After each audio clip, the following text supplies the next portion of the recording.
Hello, welcome to our channel world of studies.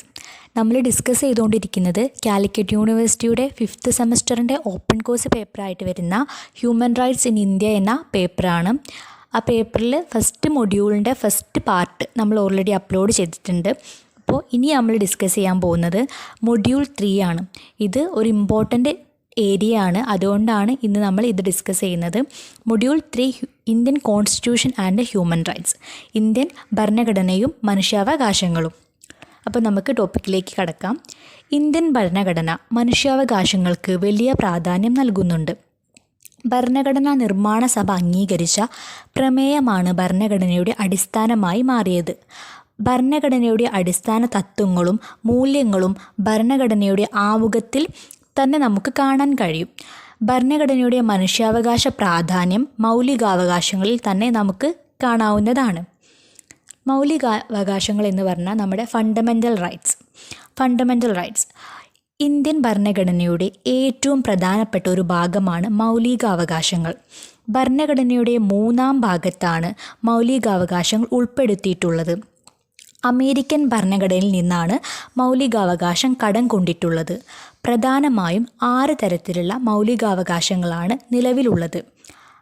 ആരടികൾ 12 മുതൽ 32 വരെയാണ് മൗലികാവകാശങ്ങൾ. ആരടികൾ എന്ന് പറഞ്ഞാൽ നമ്മുടെ ആർട്ടിക്കിൾ. അപ്പോൾ പ്രധാനമായിട്ടും 6 മൗലികാവകാശങ്ങളാണ് ഉള്ളത് നമ്മൾ പറഞ്ഞു. ഇനി ആ 6 ഏതൊക്കെയാണെന്ന് നോക്കാം. ഫസ്റ്റ്, റൈറ്റ് ടു ഇക്വാലിറ്റി, സമത്വാവകാശം. എല്ലാവർക്കും തുല്യ അവകാശം ഉള്ളതാണ് റൈറ്റ് ടു ഇക്വാലിറ്റി. രണ്ടാമത്, റൈറ്റ് ടു ഫ്രീഡം, സ്വാതന്ത്ര്യാവകാശം. 3, റൈറ്റ് ടു എഗെയിൻസ്റ്റ് എക്സ്പ്ലോയിറ്റേഷൻ, ചൂഷണത്തിനെതിരായുള്ള അവകാശം. 4, റൈറ്റ് ടു റിലീജിയൻ, മതസ്വാതന്ത്ര്യം. 5, right to educational and cultural rights, വിദ്യാഭ്യാസപരമായും സാംസ്കാരികപരമായിട്ടുള്ള അവകാശം. 6, കോൺസ്റ്റിറ്റ്യൂഷണൽ റെമഡീസ്, ഭരണഘടനാ പരിഹാരമുള്ളത്. അതിൽ ഈ റൈറ്റ് ടു ഇക്വാലിറ്റി, ഫസ്റ്റ് ആയിട്ട് വരുന്ന റൈറ്റ് ടു ഇക്വാലിറ്റി ആർട്ടിക്കിൾ 14 മുതൽ 18 വരെയാണ്. Second, right to freedom article 19 മുതൽ 22 വരെയാണ്. Third, right to against exploitation 23 മുതൽ 24 വരെയാണ്. റൈറ്റ് ടു റിലീജിയൻ ആർട്ടിക്കിൾ 25 മുതൽ 28 വരെയാണ്. Education and cultural rights article 29 മുതൽ 30 വരെ. ഇനി കോൺസ്റ്റിറ്റ്യൂഷണൽ റെമഡീസ് 32-ാമത്തെ ആർട്ടിക്കിളാണ്. അപ്പോൾ ഇതിലൊരു ആർട്ടിക്കിൾ, അതായത് 14 മുതൽ 32 വരെ ഫണ്ടമെൻ്റൽ റൈറ്റ്സ് ആണ്, അതായത് മൗലികാവകാശങ്ങളുടെ ആർട്ടിക്കിളാണ്. ഇതിൽ 31-ാമത്തെ ആർട്ടിക്കിൾ ഇതിലില്ല. 31-ാമത്തെ ആർട്ടിക്കിൾ റൈറ്റ് ടു പ്രോപ്പർട്ടിയാണ്, അതായത് സ്വത്തവകാശം ആദ്യം ഒരു ഫണ്ടമെൻ്റൽ റൈറ്റ്സ്, അതായത് മൗലിക അവകാശമായിരുന്നു. പക്ഷേ ഇന്ന് ഭരണഘടനയിൽ ആർട്ടിക്കിൾ 31 ആയിട്ടുള്ള സ്വത്തവകാശം മൗലിക അവകാശമായിട്ട് കാണുന്നില്ല.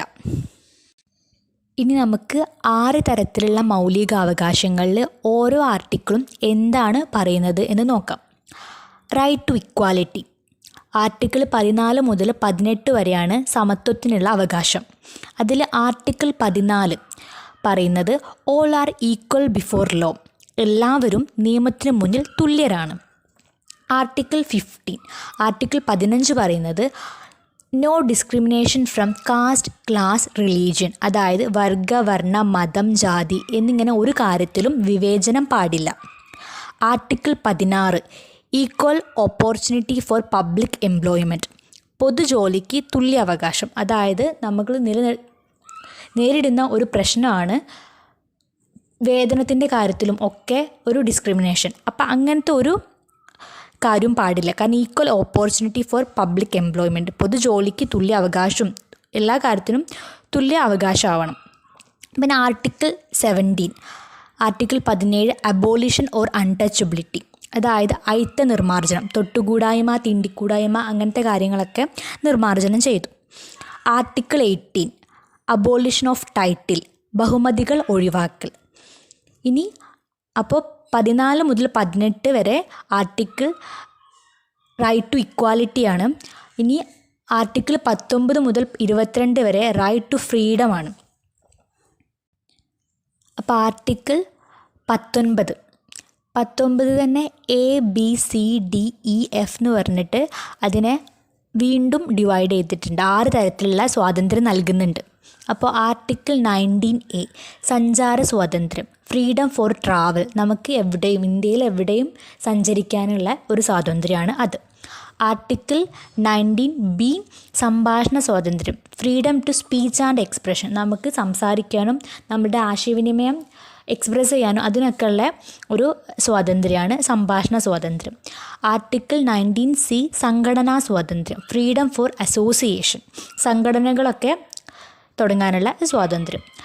ആർട്ടിക്കിൾ 19D പാർപ്പിട സ്വാതന്ത്ര്യം, ഫ്രീഡം ഫോർ റെസിഡൻസ്, നമുക്ക് എവിടെയും പോയിട്ട് വീട് വെച്ച് താമസിക്കാനും ഒക്കെയുള്ള സ്വാതന്ത്ര്യമാണ് അത്. ആർട്ടിക്കിൾ 19E തൊഴിൽ, വ്യാപാരം, വാണിജ്യം എന്നിവയിലുള്ള സ്വാതന്ത്ര്യം, ഫ്രീഡം ഫോർ ഒക്യുപ്പേഷൻ, നമുക്കിഷ്ടമുള്ള ജോലി ചെയ്യാനും അതിനൊക്കെയുള്ള ഒരു സ്വാതന്ത്ര്യം. ആർട്ടിക്കിൾ 19F ആയിട്ട് വരുന്നത് സമ്മേളന സ്വാതന്ത്ര്യം, ഫ്രീഡം ഫോർ അസംബ്ലി. അപ്പോൾ ഇതൊക്കെ ഈ ആർട്ടിക്കിൾ 19ൽ 6 തരത്തിലുണ്ട്. അതാണ് ഈ ABCDEF എന്ന് പറഞ്ഞത്. പിന്നെ ഉള്ളത്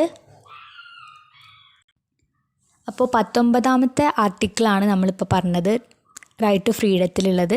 ഇനി ആർട്ടിക്കിൾ 20 ഒരു കുറ്റത്തിന് 2 ശിക്ഷ പാടില്ല. ഒരു വ്യക്തിക്ക് ഒരു കുറ്റം ചെയ്താൽ അതിന് 2 ശിക്ഷ പാടില്ല എന്നുള്ളതാണ്.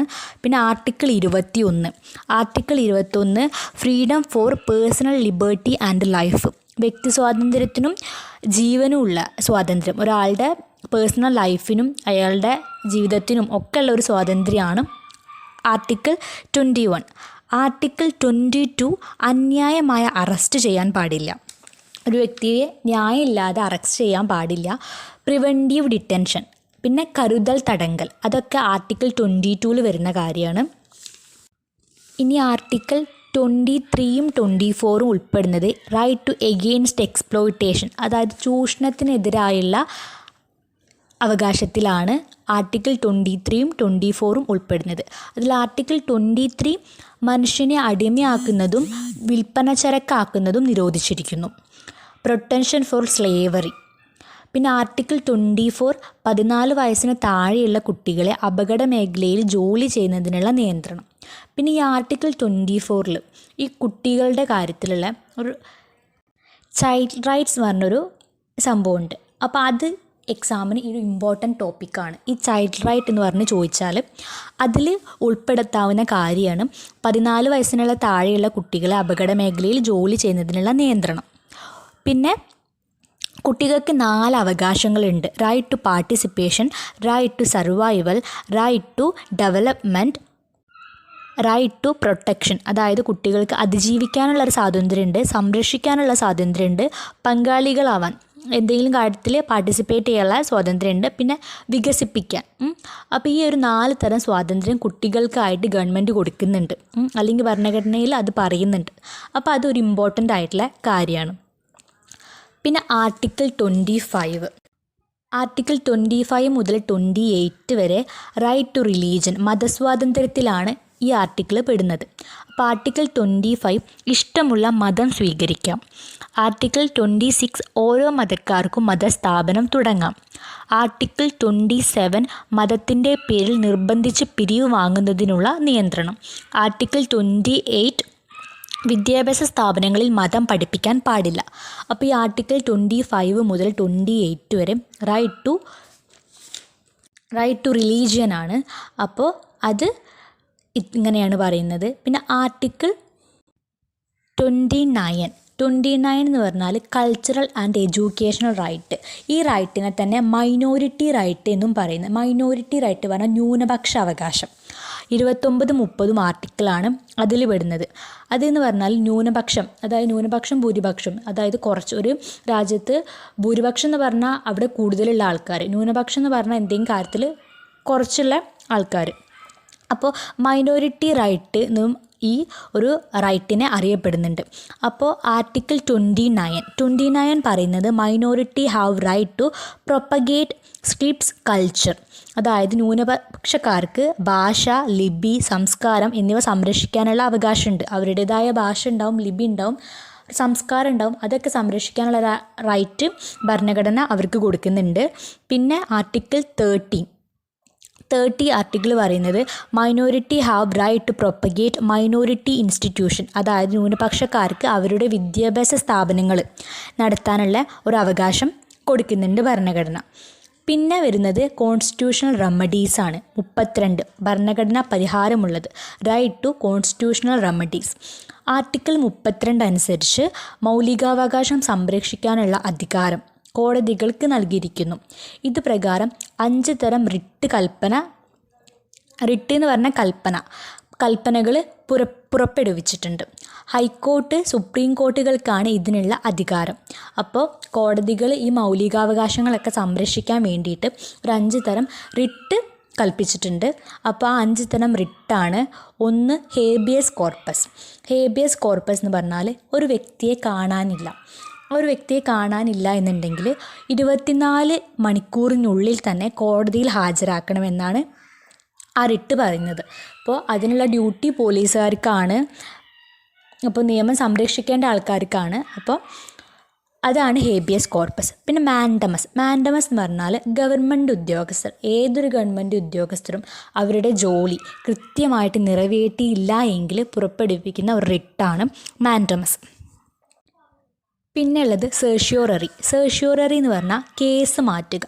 ഇപ്പോൾ ഒരു കേസ്, ഇപ്പോൾ ഒരു നമ്മുടെ ആ ഒരു ഇന്ത്യൻ ജുഡീഷ്യൽ സിസ്റ്റത്തിന്, അതായത് കോടതികളുടെ ആ ഒരു സിസ്റ്റത്തിന് 4ആയിട്ട് നമുക്ക് ഡിവൈഡ് ചെയ്യാം.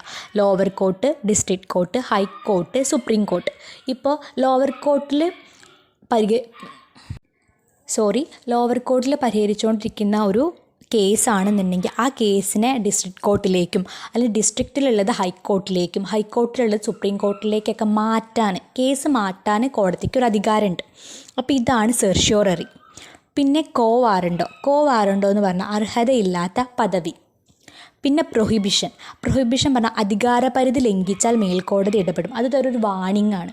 അപ്പോൾ ഇത്രയും കാര്യങ്ങൾ, അതായത് ഈ ആർട്ടിക്കിളിൻ്റെ കാര്യങ്ങൾ ഇമ്പോർട്ടൻ്റ് ആയിട്ടുള്ള ഒന്നാണ്. പിന്നെ ആ ചൈൽഡ് റൈറ്റിൻ്റെ കാര്യങ്ങൾ വളരെ ഇമ്പോർട്ടൻ്റ് ആണ്. പ്രീവിയസ് ക്വസ്റ്റ്യൻ പേപ്പറിലൊക്കെ കണ്ടുവന്നിട്ടുണ്ട് ആ ഒരു ക്വസ്റ്റ്യൻ. പിന്നെ ആർട്ടിക്കിൾ 31 ഇപ്പോൾ മൗലികാവകാശത്തിലില്ല. അത് റൈറ്റ് ടു പ്രോപ്പർട്ടിയാണ്. സ്വത്തവകാശം എന്നൊരു മൗലികാവകാശമായിട്ട് കാണുന്നില്ല.